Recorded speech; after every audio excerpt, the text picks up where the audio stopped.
And welcome back to TVB News. Government officials stressed today there are more urgent matters to handle than implementing the controversial Article 23 of the Basic Law in the near future. This follows remarks made by a former member of the Basic Law Committee that the SAR government needs to work on the national security legislation after several break-ins at the People's Liberation Army's barracks in Central. Evelyn Leung reports. The People's Liberation Army's barracks here in Central has been the center of attention over the past few weeks. On December 26, a number of local residents broke into the restricted area to protest against a rezoning proposal. If the proposal is endorsed, this piece of harborfront land in Central will be redesignated as a military dock. On January 3rd, just a little over a week after the first break-in, another Hong Kong man reportedly trespassed into the Central Barracks. A former member of the Basic Law Committee, Wang Zhenming, spoke out following the break-ins, calling the incidents challenges to national sovereignty. He said it's necessary for the SAR government to start working on the legislation of Article 23 of the Basic Law. However, Chief Executive Leung Chun-ying said today there is currently no timetable set out for implementing Article 23. Other top officials also spoke out on the issue.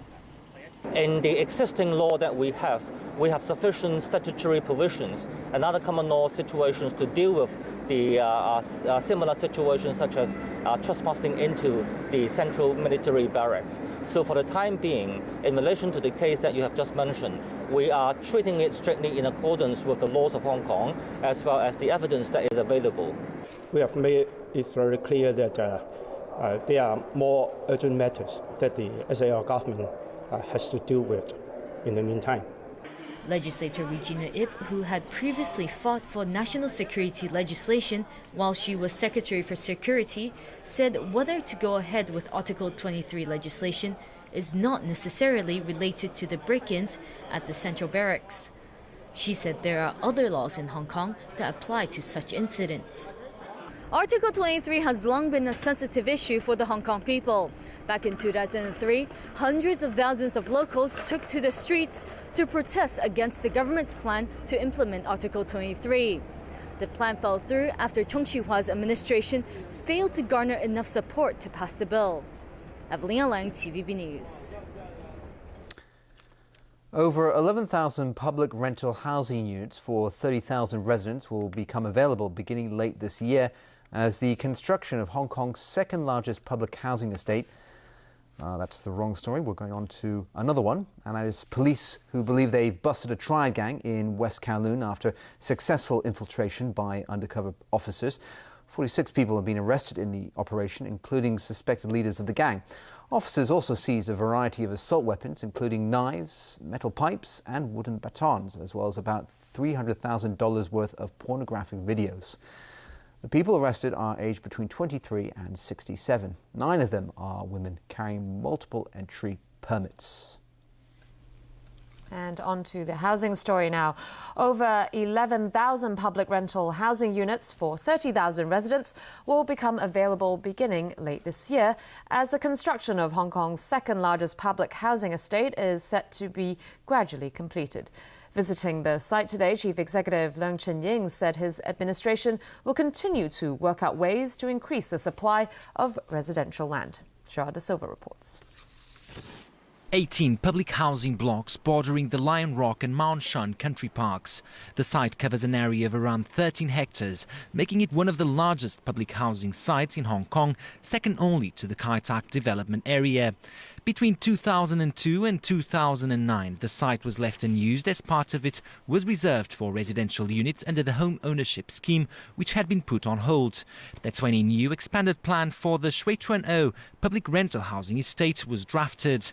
And now construction works on some of the 18 residential towers are due to be completed later this year. The Shui Chuan O estate will be completed in phases between the end of this year and late 2015. It is estimated that over 29,000 people will live here.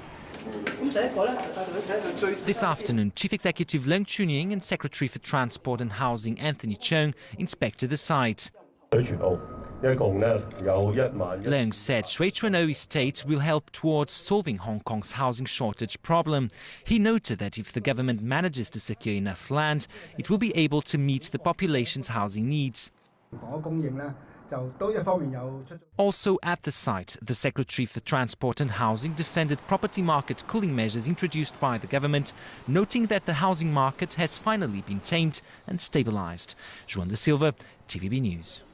Ocean Park is planning to open 2 hotels to take advantage of the surge in visitor numbers to Hong Kong. And as Vicky Kung reports, the theme park will also introduce more attractions this year. New resorts and new features. With the government expecting visitor numbers to hit 70 million by 2017 and around 100 million in 2023, Ocean Park is getting ready to meet demand. The theme park plans to build 2 4-star hotels, providing 950 rooms in total. One of the new hotels will be situated on this plot of land in front of Ocean Park's main entrance. It's currently a car park for tour buses, so the future drop-off area will be in the hotel at its basement. The hotel will have an ocean motif and will open in 2017. We are still in the approval process working with the government. We have great confidence that we will get the approvals to proceed with the project. The other hotel is expected to have a Fisherman's Wharf theme and will open in 2018 in Tai Shui Wan, next to a planned water park. In addition to the hotel plans, the park is about to add 2 attractions this year. Opening in December, visitors will be treated to 8 baby koala bears from Australia at a special enclosure. The existing aquarium will be expanded to 5 times its current size, allowing space for 100 sharks once the expansion is finished in the summer. And there will be Wi-Fi service available, allowing visitors to use Ocean Park apps for free. But access to other apps or pages might cost you. The park hopes to see a 10% increase in visitors this year. Ticket prices will remain the same. Vicky Kong, TVB News. All right, Tony, over to you for sports. That's right, and we got some update from the Australian Open, men's action first. World number 1 Rafael Nadal recovered from losing the first set to book his place in the Australian Open semi-finals. The Spaniard needed treatment for a blister on his hand during his match against Grigor Dimitrov, but he won the tiebreaker in sets 2 and 3 before powering to victory 6-2 in the decider. Now he waits to see if it will be Andy Murray or Roger Federer in the last 4. Earlier, the shocks continued in the women's draw as the 2-time defending champion was sent packing. Defending champion Victoria Azarenka became the latest big name to fall at the Australian Open. Up against 5th-seeded Agnieszka Radwanska in the quarterfinals, the Belarusian never looked like getting into her groove. She lost by 2-1, the decider a lopsided 6-love affair. The first set and the third set, it was, I think there was just too many mistakes and too many easy mistakes on the important moments. My game wasn't there today as I wanted to, but she definitely played really well. I really had nothing to lose. She was defending the title, not me, and I was really trying to play my best tennis, go for every shot that I could, and I'm just very happy because I really was playing great tennis. Radwanska's reward is a date with Dominila Cibulkova in the semi-finals. Cibulkova won the last 8 games in a 1-hour 6-3, 6-love rout of number 11-seeded Simona Halep of Romania. And finally for tonight, Rio de Janeiro's famous Christ the Redeemer statue is under repair. A lightning storm damaged 2 fingers and the head of the 38-metre tall statue. Christ the Redeemer is perched atop a mountain in Rio that offers spectacular views. More than 20 workers will be climbing up and down the statue before and after visiting hours to avoid any accidents with the tourists down below. Officials expect the work to take about 4 months. They'll also place more lightning rods on the statue to try to avoid future damage.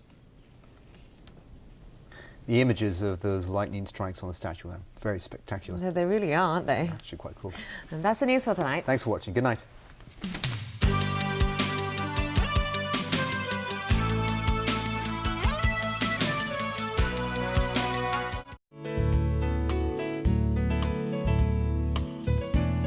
Good evening. morning, the weather was fine again today. At 5 p.m., a dry winter monsoon continued to affect southern China. Today's temperatures range from 10.3 to 17 degrees Celsius, and the current temperature is now standing at 15 degrees Celsius. The fire danger warning is red, and the fire risk is extreme. The cold weather warning is also now in force. So, Freddie, how's the weather tomorrow?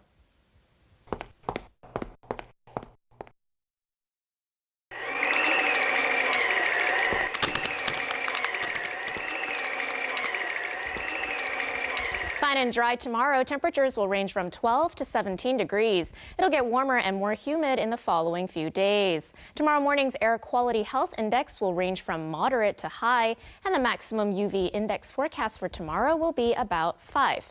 And now to the latest global weather update. Sunny in Shanghai, cloudy in Taipei and Xiamen. Sunny in Guangzhou and Macau, cloudy in Chengdu. Cloudy in Beijing and Seoul, sunny in Tokyo. Windy in Bangkok, bright in Ho Chi Minh City, showers in Manila. Thunderstorms in Kuala Lumpur, windy in Singapore, rain in Jakarta. Thunderstorms in New Delhi, sunny in Karachi and Mumbai. Rain in Cairo, bright in Nairobi. Thunderstorms in Brisbane, showers in Sydney and Auckland, sunny in Melbourne. Cloudy in Toronto, snow in New York. Cloudy in Vancouver, sunny in San Francisco and Los Angeles. Showers in London and Frankfurt, rain in Paris and Amsterdam, snow in Zurich. And that's weather. Good night.